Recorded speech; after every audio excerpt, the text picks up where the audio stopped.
6 dias antes da Páscoa, Evangelho de João, capítulo 12. Foi Jesus para Betânia, onde estava Lázaro, a quem ele ressuscitara dentre os mortos. Deram-lhe, pois, ali uma ceia. Marta servia, sendo Lázaro um dos que estavam com ele à mesa. Então Maria, tomando uma libra de bálsamo de nardo puro, muito preciosa, ungiu os pés de Jesus e os enxugou com seus cabelos. E encheu-se toda a casa com o perfume do bálsamo. Mas Judas Iscariotes, um dos seus discípulos, o que estava para traí-lo, disse: por que não se vendeu este perfume por 300 denários e não se deu aos pobres?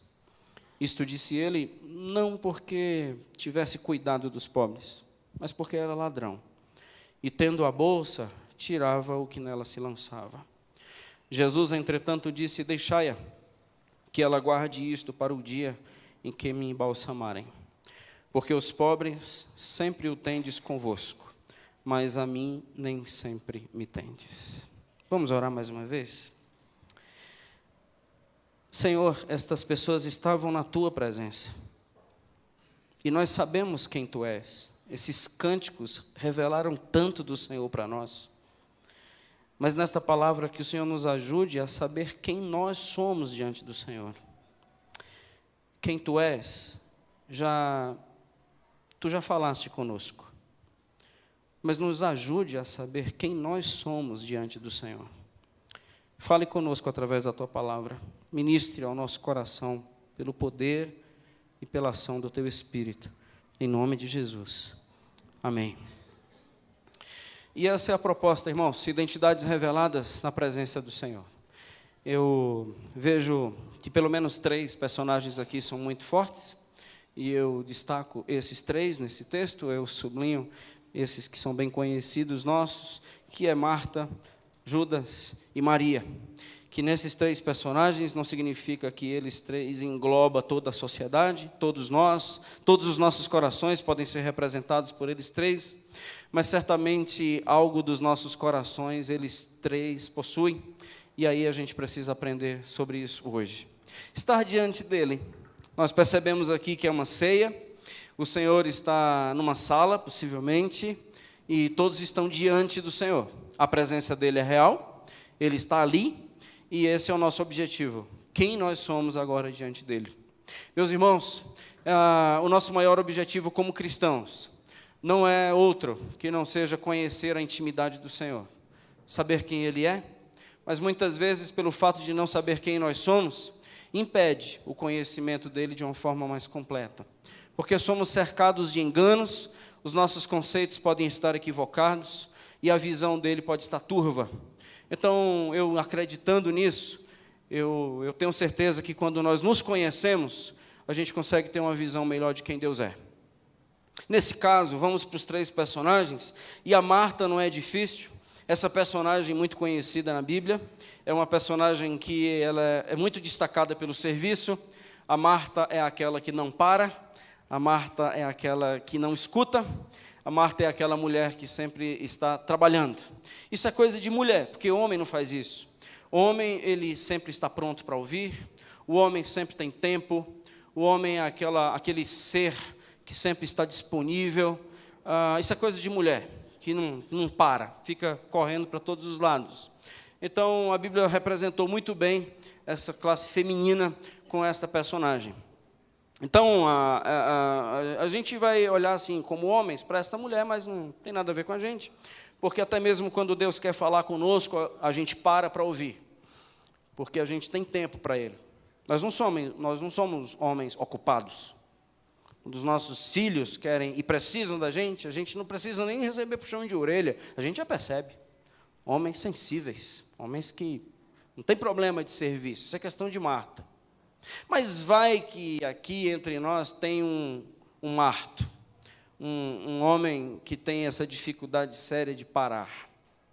O problema de Marta é que ela tem um relacionamento com Deus, um relacionamento com o Senhor, na presença dEle, mas é um relacionamento superficial. O Senhor está aqui, mas só que quem nós somos pode ser que nós tenhamos um relacionamento com Ele tão profundo como um prato, tão profundo como um pires, porque é tão superficial. E esse é um dos problemas do servir. Servir ao Senhor com alegria, adorar, nós sabemos que é servir, mas muitos de nós nos confundimos porque entendemos que servir ao Senhor vem em primeiro lugar. Novos convertidos, quando tomam uma decisão pelo Senhor, um dos seus ímpetos, uma das suas iniciativas é o que tem aqui para fazer. E às vezes há um atrapalho nisso, porque a prioridade do Senhor não é serviço, a prioridade do Senhor é transformação interna. E muitos, fugindo dessa transformação interna, caem no serviço, e o serviço começa a maquiar uma verdade que insiste em não ser revelada. Porque quanto mais nós servimos, parece que aquilo que deveria ser revelado não é revelado. E a gente vai colocando o serviço para que Deus aceite, não mexa no que está quieto, receba o seu louvor e a sua honra, afinal a gente está trabalhando para o louvor da sua glória. Amém? Ainda bem que vocês não disseram amém, isso é um sinal de igreja madura, porque não. Deus ele não precisa de nós, Deus ele não está atrás de serviçais, Deus está interessado em gente nova, em gente transformada. Coisa que é muito difícil para Marta. A Marta representa esse povo que esqueceu de Isaías 1, que lá em Isaías 1 as pessoas chegam para cultuar ao Senhor e o culto é reprovado por Deus. Pessoas que ofertam, pessoas que dizimam, pessoas que louvam, erguem suas mãos, mas o Senhor abomina toda aquela cerimônia e aquele ajuntamento solene, aquele serviço para o Senhor e em nome do Senhor, fede e faz o Senhor sofrer. Isaías capítulo 1. Os que servem ao Senhor, desconsiderando quem são aqueles que se equivocaram quando a oferta substitui o ofertante. E na Bíblia e o Evangelho, nunca uma oferta substitui o ofertante. Nunca o Senhor se encanta com oferta. Ele olha para o coração do ofertante. Salmo 51, o nosso conhecido Davi diz isso. Se o Senhor quisesse sacrifício, se o Senhor quisesse ofertas, eu daria. Mas uma coisa eu sei que o Senhor quer, é um coração quebrantado e contrito. Então, Davi aprendeu que o Senhor não se encanta com nenhuma oferta, até porque ele não precisa, mas o Senhor, ele quer o coração. A Marta não sabia disso. A Marta, ela tem uma dificuldade enorme, porque ela entende que o Salmo 25, 14, a intimidade do Senhor é para aqueles que o servem. A Marta lê assim, mas não era para ler assim. A intimidade do Senhor é para aqueles que o temem. E esses conhecerão a sua aliança. Conhecer a intimidade do Senhor não está relacionado a serviço. Conhecer a intimidade do Senhor está relacionado a outras verdades que a gente vai ver ainda hoje. A Marta, ela nos assusta muito, porque, ou pelo menos nos alerta, porque tem casamento que é muito movimentado, mas não tem um pingo de intimidade. Tem relacionamentos conjugais que eles não têm um pingo de intimidade. E, pasmem, ainda tem relação sexual. Ainda tem o limite da intimidade, mas não são íntimos. Atos que não revelam verdades. Serviço que não revela intimidade, ele não é aceito pelo Senhor. Nós encaramos uma realidade aqui que para a gente é bom a gente perceber. Na presença do Senhor, eu posso ter um relacionamento superficial com Ele. Eu vejo que essa superficialidade e essa falta de relacionamento com Deus nos torna pessoas doentes. Nos torna pessoas que vai sempre estar exigindo coisas ao Senhor porque nós estamos trabalhando para Ele. Isso é um problema, gente, quando a gente serve e espera. Serve e espera. Trabalha e exige. Fiz, quero. Ofertei, cadê? Esse relacionamento de troca, baseado apenas e tão somente em serviço. O segundo personagem do texto é o Judas. Qual é o título dele? Apóstolo. Qual é o título do Judas? É apóstolo. E o Judas me ensina que nem chamado e nem título gera intimidade. Você pode ser o pastor que for, pode ser o apóstolo que for, o bispo que for, nem título nem chamado gera intimidade. Não. E o Judas me ensina isso.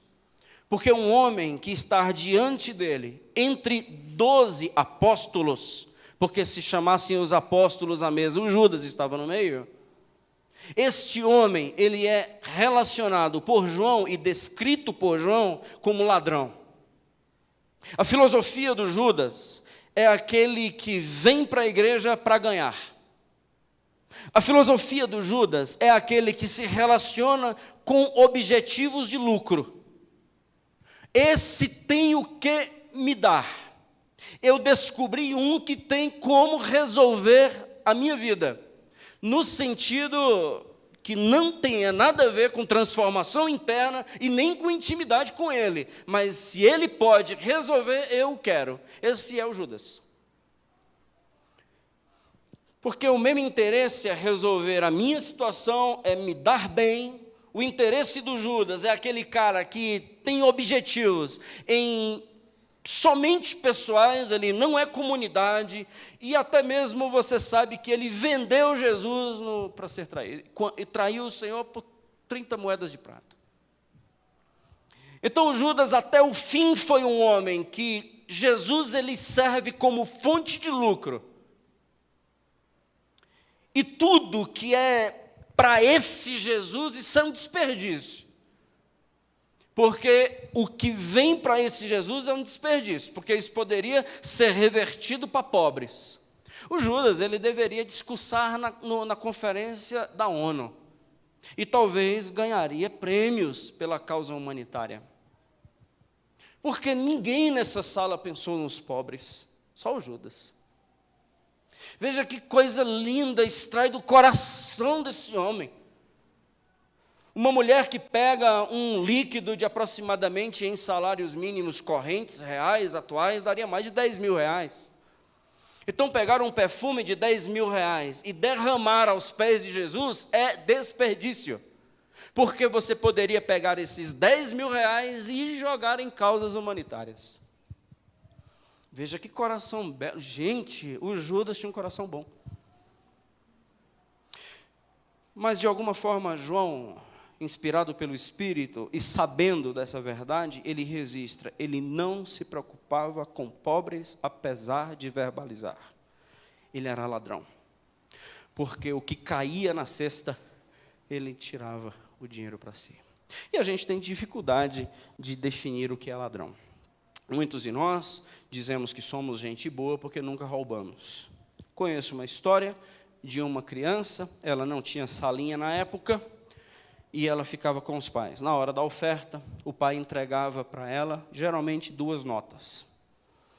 E dava 2 notas para essa criança e dizia, vai lá e a oferta. O que ela fazia? Ela ficava com as 2, gente. Ela não dava uma. Ela chegava aqui com a mão, com uma dobrava, segurava e com a outra dava uma de migué. E ainda saía com a cara de quebrantado assim. Dei o meu melhor ao meu Jesus. E sentava ao lado do pai. Um dia esse pai foi divertido.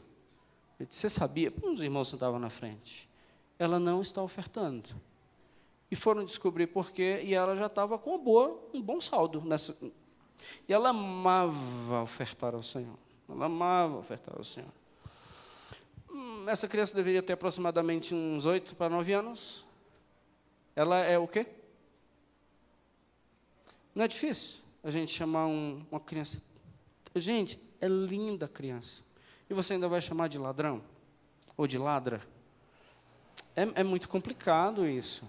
É muito complicado. Mas se ela não souber que isso é roubo, ela nunca será transformada. Diz para ela que isso não é roubo. O caso é que nós não chamamos o pecado de pecado. A gente diz, às vezes, que é um problema. E Jesus não morreu na cruz por problema. Jesus morreu na cruz por pecado. Ela não é ladra, mas ela estava roubando. Ela não estava sendo honesta. Não gostou do exemplo? Vamos para outro. Você sabia que adultério é ladrão, é roubo? porque nós estamos roubando algo, alguém que não nos pertence? Isso é roubo? Você sabia que quando nós olhamos para jovens que estão defraudando ou se permitindo ser defraudados, são ladrões? Existem muitos ladrões de virgindade, destruidores de sonhos, instrumentos do demônio na vida e na história das igrejas, que olha para meninas e diz assim: esse corpinho tem que ser meu. Sabiam? E sabiam que isso são ladrões enviados do inferno? E as meninas, às vezes, caem no papo dessa galera, porque aquele corpo não é seu, aquela menina não é sua, seios não lhe pertencem, corpo não lhe pertence, nada é seu. Mas sabia que isso é um espírito de ladrão? Mas a gente vai dizer assim: mas eu nunca matei, nunca roubei, não? Quantos sonhos? Quantos sonhos você roubou? Quantas histórias você roubou? Quantas lágrimas você fez derramar? Quantos projetos que um pai tinha para um filho ou para uma filha, você foi o causador dessa destruição? Esse é o espírito do Judas. O Judas, ele tem a filosofia do que é teu é meu, porque isso é a filosofia do ladrão. A filosofia de vida do ladrão é: o que tu tem é meu e deve ser meu, e eu vou arrancar o que você tem. Isso é a filosofia do ladrão. Eu vejo esse cidadão chamado Judas Iscariotes como uma parábola também do Senhor para as nossas vidas, daqueles que se escondem em títulos e em chamados, mas nunca transformados. Eu gosto do Judas, não dele, mas do personagem dele, e pelo fato de Jesus tê-lo chamado para nos ensinar isso. Você pode ter o título que for e o chamado espiritual do céu para a sua vida. Isso não tem nada a ver com intimidade. Você pode se transformar num ladrão. Conheci um jovem e conheço um jovem, usando a história dos jovens, que ele disse o seguinte: eu nunca namorarei com uma menina para usá-la. Eu só namorarei com uma menina se eu souber que ela é a pessoa da minha vida, porque eu não quero defraudar ninguém. Este é aquilo que todos nós deveríamos ter como mentalidade. E este jovem disse: porque eu não quero jamais que isso seja feito com a minha irmã. Porque, não sei, eu acho que alguns de nós temos irmãs. E é bom quando a gente tem filhos homens. É bom quando tem filhos homens. Dificuldade é quando a gente tem filhos mulheres e entramos em desespero, porque a gente sabe do que os homens são capazes. Nossa palavra hoje é que é possível, sim, ter homens transformados, gente grande, povo de caráter, homens de Deus, desde pequenos, que na hora de ofertar, oferta, na hora de dizer não, é não, porque eles não têm um coração de Judas. E cuidado, gente, porque tanto Marta matam famílias, como Judas matam igrejas. Cuidado. Tanto Marta não produz um lar, como Judas não promove igrejas saudáveis. Cuidado. E por fim, eu falo sobre Maria. E esta Maria é a nossa personagem que nos deixa exemplos, que eu ponho os dois pés e coloco o meu coração e me ajude a ser assim. E eu lhe convido a refletir da mesma forma.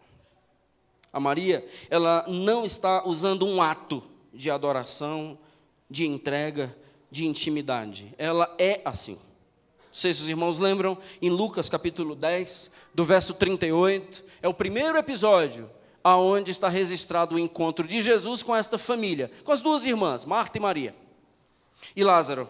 Então Lucas capítulo 10 registra esse primeiro encontro. Quem estava trabalhando? A Marta. Quem estava aos pés de Jesus ouvindo o que ele tinha para dizer? Maria. Fizeram um dia uma peça com crianças nesse negócio. Uma peça com crianças. Fizeram uma peça de encenação na hora do culto. Pegaram uma menina, aquela menina que manda em todo mundo. manda em todo mundo, grita com todo mundo dentro da igreja, coloca todo mundo em ordem, desse tamanho. Aí o pastor disse assim, você vai ser a Marta. Aí colocou ela para ser a Marta. Aí uma menina quietinha e tal, pôs para ser Maria, e um menino que mal abria a boca para ser o Jesus. Aí a Maria perto do Jesus, e o Jesus olhando para o povo, e a Marta correndo para o lado para cá, a menina alvoroçada, chutando coisa, em vassoura, e não sei o quê, e o menino tipo conversando no ouvido da Maria, e ela bagunçou o palco todo. Aí ela disse assim, mestre, já falou? Mestre, peça a Maria para vir me ajudar. E voltou, e o menino esqueceu a fala. Lucas 10 tinha o que dizer, e o menino esqueceu, ficou olhando assim para ela. Aí ela viu que o Senhor não agiu, aí olhou para ela e disse, mestre, o senhor não está vendo que a Maria não está me ajudando? Mais ou menos assim, mande ela vir me ajudar. E foi fazer as coisas. E o Jesus não agiu, e a menina já ficou com raiva. Aí quando ela olhou para o Senhor pela terceira vez, mestre, peça para Maria vir me ajudar. Aí o menino ficou com tanto medo da Marta, que disse assim, Maria, vai ajudar a Marta. Isso aconteceu na igreja. E lá em Lucas 10 não diz isso. Lá em Lucas 10 diz assim, Marta, Marta, lembra? Maria escolheu a melhor parte, você que anda agitado, preocupado com tanta coisa. E o menino esqueceu a fala. E mandou a Maria ir ajudar a Marta.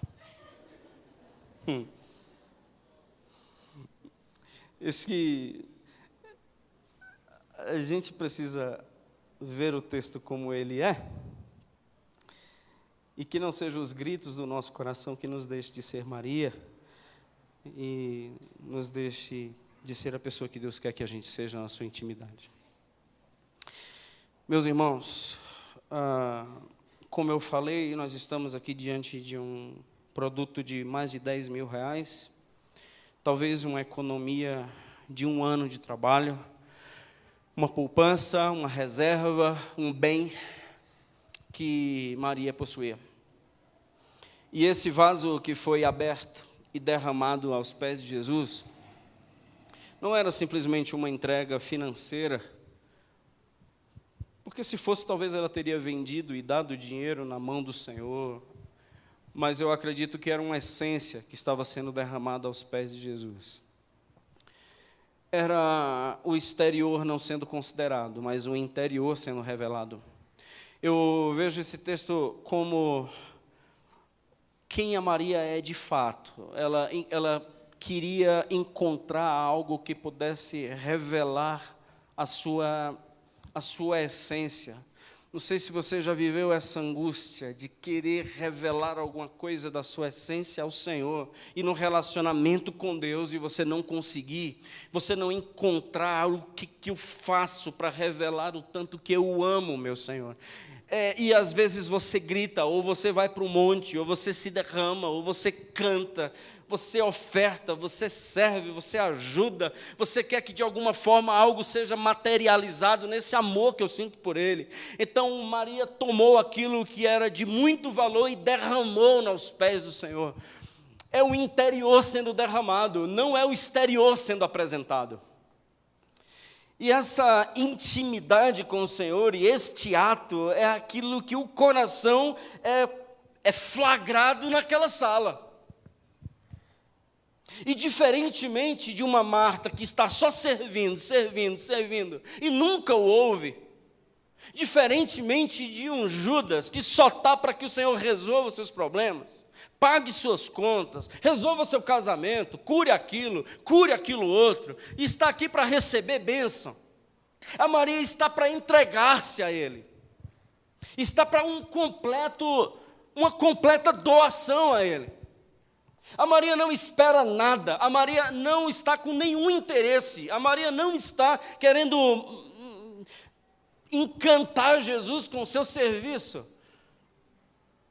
Ela está representando tudo e todo o seu amor por Ele.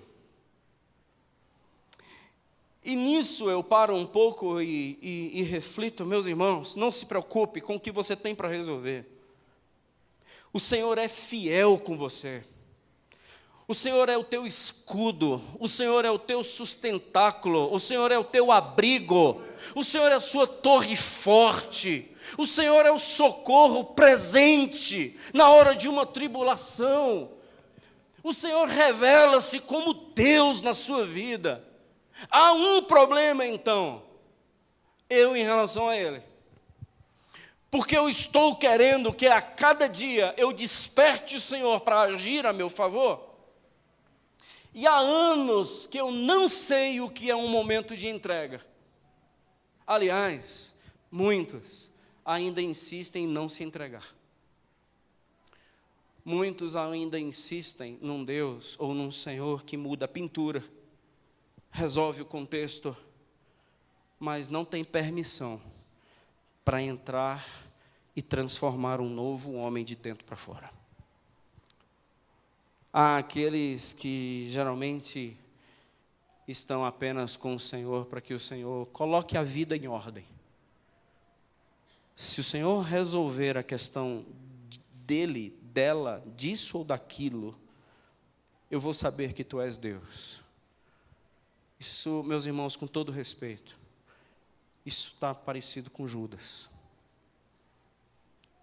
O que o Senhor quer é, escuta, tenha tempo comigo, conheça-me, faça prova de mim, tenha experiências comigo, dedique-se a mim, pare para me ouvir, pegue tudo que você tem de valor e derrame aos meus pés, seja você nos meus pés. Ou você pensa que eu tenho que ouvir a sua oração para fazer aquilo que você quer que eu faça?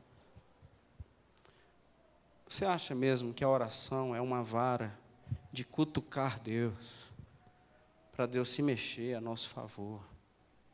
Tenho repetido isso porque diariamente a gente esquece disso. Meus irmãos, eu orar para que o Senhor me proteja, eu oro. Mas é aquela oração que não seria necessária. Entenda, entenda. Se eu disser assim, Senhor, por favor, me proteja. Se o Senhor tivesse uma rép, é porque eu não escuto Deus. Eu não paro. Aí, mas se eu pudesse ouvi-lo, Ele diria assim, quando que eu deixei de te proteger? Senhor, me protege nessa empreitada. Ele disse, mas qual empreitada que você foi, como meu filho, que eu deixei vocês só?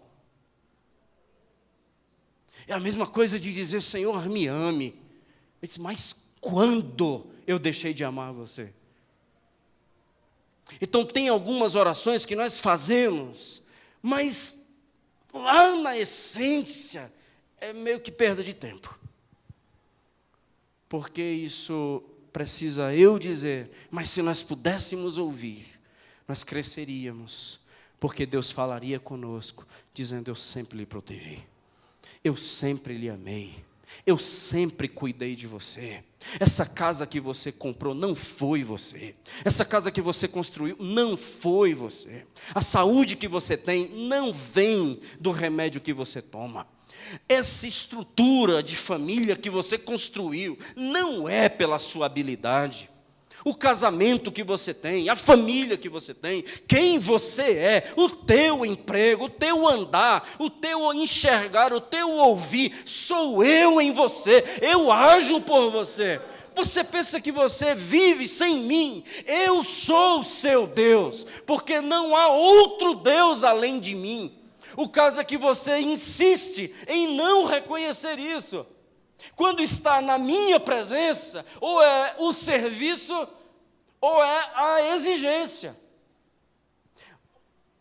Ou você está aqui com más intenções,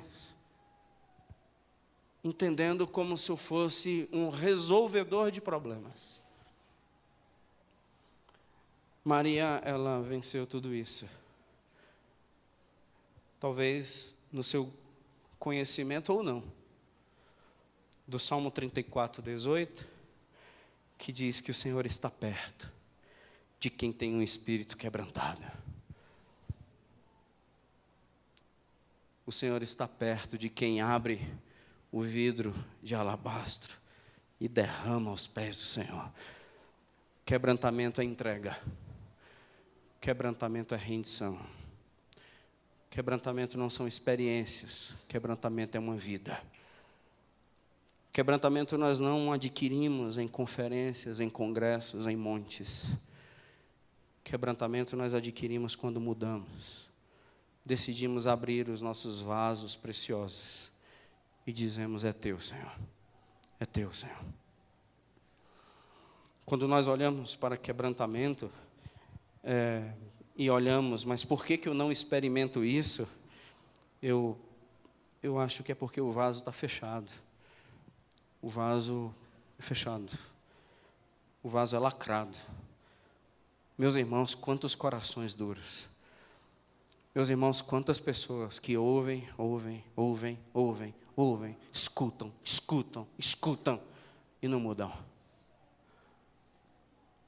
Como seria trágico se nós olhássemos com sinceridade para as nossas vidas e perceber a quantidade de vida cristã que nós temos e nós somos as mesmas pessoas. A gente não cresce, a gente não desenvolve, nós não nos tornamos mestres, como o Evangelho nos ordena que fôssemos pela quantidade de tempo percorrido. Vocês deveriam ser professores, mas ainda têm que receber leitinho, porque vocês não sabem quem eu sou. Nessa ideia de intimidade, nessa ideia de conhecer Deus, nessa ideia de busca de Deus, é um dos objetivos que eu tenho mais evidente no meu chamado ministerial, para que cada um de vocês descubram, e que não dependam de mim, e que não achem que eu sou o santo homem que vou resolver o problema de quem quer que seja. É nessa linha que eu trabalho, para que os irmãos entendam que não há homem sobre esta terra, que possa substituir o poder do Deus único. Não existe. Não há quem seja o nosso refúgio, não há, só o Senhor vivo e verdadeiro. E a Maria sabia disso muito bem. Disse: eu vou quebrar o vaso de alabastro nos pés de quem? De Pedro, do Judas. No cântico de Maria, mãe de Jesus, conhecido como Magnificat, Maria disse: Senhor meu e Deus meu. Ela tinha certeza de que Deus era Ele e que quem mandava na sua vida era somente Ele. Por isso que o vaso e tudo que eu tenho e a transformação interna é nas mãos dEle. Conversando com uma mulher nesses dias, esta mulher, meus irmãos, ela tem um marido que há anos, não meses, anos, ele caiu no mundo do vício. Conversando com esta mulher, ela expondo um pouco do seu testemunho, um homem que era caso perdido, um homem que seus vizinhos olhavam para ela e para ele, e era um caso perdido, com filhos, e um homem que cheirou todas, bebeu todas, em casas de recuperação, nenhuma casa de recuperação o segurava. E esta mulher tendo que orar, e essa mulher desistiu, essa mulher se envolveu com outra pessoa, na expectativa de iniciar um outro relacionamento, porque desistiu. Não deu certo, essa mulher volta a ficar só, sem esperança, com aquele homem, não tem jeito. E ela conversando e dizendo: um dia, pastor, um dia, eu ouvi o Senhor falando comigo, e disse o seguinte: até quando você vai viver para o seu marido e não para mim? Até quando a sua vida se resumirá em torno de uma pessoa que não me quer? Até quando você acha que aguenta viver sem estar na minha presença, derramando tudo que você tem, tudo que você é, aos meus pés? Até quando você vai querer me convencer que eu amo Marta e sou louco por Judas? E esta mulher hoje, ela está com seu marido restaurado, um homem que está estudando teologia e entendeu um chamado do Senhor para o ministério pastoral. O que foi que ela fez? Soltou. Soltou para quê? Para se ajoelhar. Com o que nas mãos? Com tudo que ela tem. Na expectativa de que Deus o restaure? Não. Sem expectativas. Sem expectativas. Porque o vaso de alabastro, com este óleo de nardo puro, ele só é genuíno quando não se tem expectativas. Porque a gente só dá. Porque se eu disser, o que é que o senhor vai me dar em troca? Aí é o Judas. É uma linha fina. Aí é o Judas. Estou dando, mas eu quero de volta. Ou a Marta, estou fazendo, o senhor está vendo?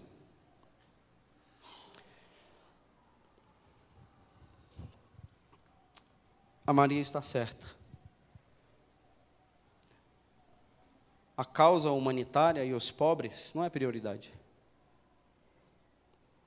Existem muitas pessoas que acham, abrindo um parêntese em relação a dízimos, que os dízimos eles não devem ser trazidos para a igreja.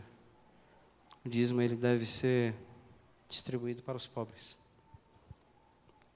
O caso, amigo ou minha irmã, é que além de ser um princípio bíblico, não é nenhum problema socorrer pobre, é que socorrer pobre não lhe tornará uma pessoa íntima de Deus. Lhe tornará uma pessoa que tem uma mobilização por pobre. Mas íntimo de Deus é outro assunto. Quando você pega o que você tem e sabe que isso é para o Senhor, o torna, o gera, provoca, promove um coração de adorador a Ele. Quando eu distribuo para os pobres, eu tenho um coração bom. Quando eu entrego a Ele, eu tenho um coração novo. E o que fazemos com os dinheiros que as pessoas trazem, pode deixar que nós vamos responder diante de Deus, de todo centavo que é depositado nesses gasofilaços. Se você quiser trocar de lugar conosco, mas nós vamos prestar contas diante de Deus, de cada centavo. Confie nos líderes dessa igreja, que não estamos comprando lotes e nem comprando jatinhos, mas investindo na obra e na expansão do seu reino. Mas se você quiser continuar pegando o dinheiro e dando para pobre, faça isso. Isso é bom. Só não vai lhe causar intimidade com Deus. E eu não lhe digo isso porque é assim que nós pensamos, eu lhe digo isso porque é assim que a Bíblia fala. Não nesse texto, mas desde quando Deus estabeleceu oferta para Ele. E tem que ser para Ele. E isso você vai encontrar lá, quando o povo começa a se enxergar como povo, e antes disso, quando Abraão começa a enxergar quem Deus é. E quando Abraão começa a enxergar quem Deus é, Abraão já sabe que ele tem que responder com o que ele tem no seu princípio de adoração, para que o seu coração seja revelado. Mesma coisa que aconteceu com Maria. Apocalipse, ele é um livro que fala sobre quebrantamento. Porque o Apocalipse, ele é um livro onde o dedo de Deus está apontado para a essência, nunca para a aparência. Você pode olhar as 7 cartas às 7 igrejas, e por mais que as igrejas tenham aparências, o Senhor conhecia a sua essência. E ele dizia, vocês parecem, mas não são. Vocês têm fama, mas eu conheço vocês. A fama de vocês é rico, abastardo, mas você é miserável, pobre, cego e nu, e eu te conheço. Você não diz que não precisa de nada. Eu estou vendo a sua ortodoxia, eu estou vendo a tua seriedade bíblica, mas eu estou vendo também que isso nunca foi porque você me ama, é porque você é arrogante, quer se achar melhor do que os outros, porque você conhece Bíblia. Isso está nas 7 cartas às 7 igrejas. Então o livro de Apocalipse não é um outro livro que não seja para quebrantamento. E aí o livro ele vai discorrendo sobre ser e parecer. Tanto é que aqueles que vão receber determinadas marcas são aqueles que parecem, mas não são. E aqueles que vão rejeitar certas marcas é aqueles que são, por isso rejeitam. Porque essa marca não faz parte da minha personalidade e da minha identidade. Então, o livro de Apocalipse é um livro de pessoas quebrantadas, porque quebrantamento tem a ver com o vaso de alabastro derramado nos pés de Jesus, porque tudo meu está sendo entregue para Ele. Não confunda quebrantamento com gente quebrada, porque gente quebrada, muita gente quebrada, não se quebranta. Porque quebrar, a vida mesmo se encarrega de fazer isso. Quebrantamento só o Espírito de Deus. Então, muita gente hoje pode estar aqui, ou pode não estar aqui, absolutamente quebrado. Conjugal, familiar, sentimental, financeiro, emocional, mas não se quebranta. Permanece firme. O Senhor chama, e Ele diz, eu não vou não. Está um bagaço de vida, e o Senhor, você precisa se transformar. E a pessoa, mas eu não vou. Você precisa tomar uma outra postura diante de mim, Marta. Mas eu não mudo. Você tem que ter uma outra postura, Judas, mas eu não mudo. Pessoas duras. O seu jeito de viver está errado. O seu jeito de ser homem está errado. O seu jeito de ser mulher está errado. O seu jeito de ser esposa, filho e filha está errado. Mas não muda. O seu jeito de ser cristão está errado. Maria, ela sabia o que era certo. E por isso a Bíblia o reconhece como uma mulher quebrantada. E o Senhor tanto é que concorda e diz, não respondendo ao Judas, mas respondendo para ela, Maria, você está certa. Isso não é para ser dado aos pobres, isso é para ser dado para mim. E esse resto que sobrou aí, você guarde para quando eu morrer.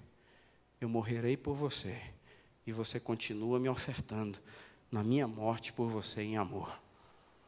Então, quando eu morrer, você use o seu valor na minha morte, porque é na minha morte que você vai ter vida. Então, você está certa, Maria. Os pobres você nunca vai deixar de ter com você.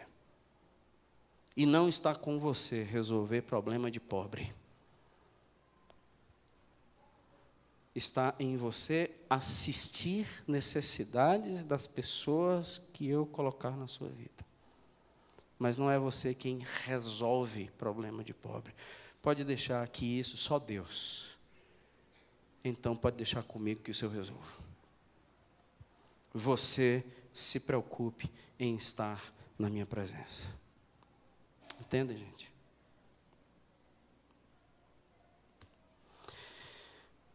Estar na presença do Senhor e não significa ser íntimo do Senhor.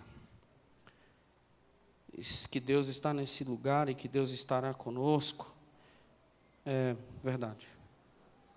O caso é que eu estou diante dEle como? Deus enxugará dos nossos olhos toda lágrima. Sabe quando? Quando nós estivermos na presença dEle, íntimos. E isso pode acontecer hoje. Íntimos. E aí a gente vai encontrando um Senhor que organiza as coisas dentro de nós. E imagine o que vai acontecer na glória. Abra o seu coração e abramos o nosso coração, para que nós tenhamos aquilo de mais precioso na vida, que é ter intimidade com Deus. Vamos orar?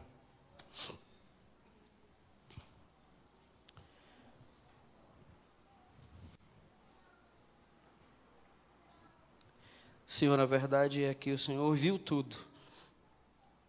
O Senhor sempre esteve na janela das nossas vidas. O Senhor sabe dos jeitinhos que a gente quis dar até hoje. O Senhor sabe quando a gente fracassou e fracassou tão feio.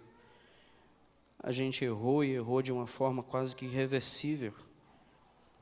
O Senhor viu os pecados que a gente cometeu. O Senhor nos conhece. O Senhor sonda o nosso coração. Senhor, hoje nós não podemos encerrar esse culto sem clamar pelo Teu perdão sobre nós. Por tantas vezes, tentar fazer do Senhor um serviçal nosso. Ou por tantas vezes, ó Deus, tentar enganar o Senhor com os nossos serviços. Mas isso não é possível, a gente só se engana. Nos perdoe, porque muitos de nós perdemos o rumo da vida contigo. Estar na tua presença, Senhor, quebrantados, é a melhor coisa da vida. Estar na tua presença, íntimo do Senhor, não há outro sentimento que tenha como razão de viver. E eu sei, Senhor, que estar na tua presença, querendo ser íntimo, nenhum vício fica de pé, porque o nosso prazer vai mudar. Estar na tua presença, Senhor, querendo ser íntimo de ti, nenhum pecado prevalece, porque aonde o pecado reinava, agora reinará o Senhor dos Senhores. Nos ajude a entender isso, Deus. Que a gente não torne nem este culto, nem esta igreja, nem ninguém, nem nada que se chama pelo teu nome, como um instrumento nosso de manipulação, porque nós vamos nos enganar e sermos massacrados pelo diabo. Mas nós queremos hoje ser íntimos do Senhor. Então hoje, Senhor, nesse lugar vai ficar os nossos títulos. Nós queremos que aqui hoje, nesse lugar, fique as nossas credenciais. O Senhor sabe quantas pessoas estão nesse auditório. Eu te peço, ó Deus, que todo título hoje seja jogado no chão. Seja quem for, dos mais ricos, as patentes, as carreiras, nós queremos jogar tudo isso nos teus pés. E queremos saber que nós somos uma pessoa íntima do Senhor. Assim, Senhor, as trevas não prevalecerão mais contra nós. Nós habitaremos num lugar santo. Nós entraremos num local que tem um perfume diferente. Um perfume onde a nossa casa vai sentir esse cheiro e será transformada. Esse perfume, Senhor, onde nós vamos perfumar as nações e vamos perfumar por onde passarmos. Meu Deus, quantos lares aqui, quantos casamentos aqui precisam desse cheiro. Precisam do aroma de pessoas quebrantadas. Aroma de pessoas novas.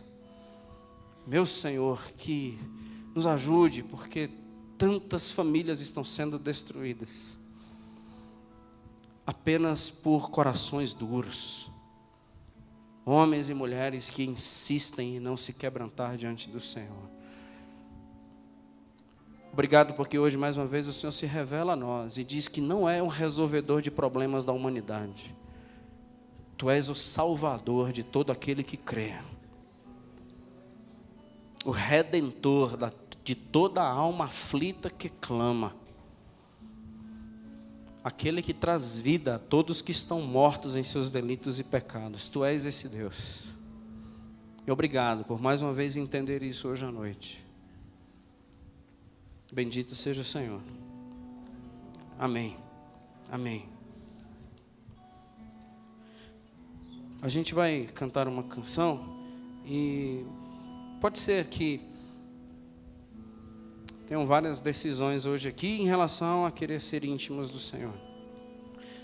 Se por acaso há alguém hoje à noite que nunca entregou a sua vida ao Senhor Jesus, na palavra que nós chamamos de conversão, se hoje é o dia que eu entrego a minha vida ao Senhor, se você quiser fazer isso publicamente, assim como Maria, diante de tudo e todos, ela não se preocupou com isso, mas ela publicou a sua decisão, eu convido você a ficar de pé. Se sim, hoje eu quero entregar a minha vida ao Senhor. É uma entrega, não uma oferta, mas tudo que eu tenho. É o meu principal óleo. É o meu nardo puro, sou eu. Então, se você é essa pessoa, eu convido você a ficar de pé e dizer assim: hoje eu entrego a minha vida ao Senhor Jesus. Resisti até hoje, mas hoje é o dia da minha decisão. E nós vamos orar por você. Há alguém? Amém. Geralmente, gente, nessa hora eu peço para que você ore e não fique olhando para mim. Porque se não for você, eu peço que você ore. e vai orando e dizendo assim: Senhor, visita o coração daqueles que precisam. Vai quebrando as correntes, vai quebrando as grades daqueles que sabem que precisam, mas não fazem. Vai orando, gente. E não... Há alguém mais? O Sérgio está de pé. E conhecendo o Sérgio, e eu acho que alguns de vocês conhecem, tem festa no céu hoje à noite. Mais alguém? Sim, hoje é o dia de entregar a minha vida ao Senhor Jesus. Eu. Mais alguém? Vamos orar pelo Sérgio. Senhor, este homem que o Senhor conhece tão bem, mais do que qualquer pessoa, ele entendeu a mensagem e tomou uma decisão pública. Há um cheiro diferente nesse lugar, Senhor, porque há um pecador que se arrepende diante de Ti. Um homem que não está aqui para receber, mas um homem que está aqui para dar e entregar a sua vida ao Senhor Jesus, que já deu tudo por ele. Então, Senhor, nesta noite, nesta hora, nós clamamos como igreja, que junto com esta festa que acontece no céu, todas as trevas e todas as legalidades na vida do Sérgio sejam anuladas agora pelo sangue do Cordeiro. O Senhor estava na janela e sempre esteve na janela da vida do Sérgio. E assim, Senhor, nós bendizemos o Teu nome, porque hoje há perdão para a vida dele, há restauração na vida do Sérgio. E assim, Senhor, há uma nova vida hoje que começa para ele. Pelo Senhor, pelo Teu sangue, pela cruz, pelo túmulo vazio, há vida nesse lugar. Bendito seja o Senhor, ó Deus, que há um pecador que se arrepende diante do Senhor hoje. E nos ajude, ó Pai, a termos um coração jamais indiferente a esse momento. Cure-nos se houver indiferença de qualquer coração hoje aqui, porque a festa do céu tem que ser a festa desse lugar. Bendizemos ao Senhor, para a glória do Teu nome. Amém. Vamos ficar em pé, vamos cantar essa canção. Sérgio, tamo junto, Deus os abençoe ricamente. Depois dessa canção nós vamos para casa. Um dia, esses dias, acho que um pastor, um colega perguntou: na sua igreja tem quantas decisões por domingo? A minha resposta foi: eu não faço a menor ideia. Menor ideia. Porque eu sei que hoje, quantas decisões poderão ser tomadas hoje aqui? Amém. Eu quero ser mais íntimo do meu Deus, mais íntimo. Aleluia. Deus os abençoe, uma boa semana na paz de Jesus. Nós vamos cantar uma canção e depois nós vamos voltar para as nossas casas.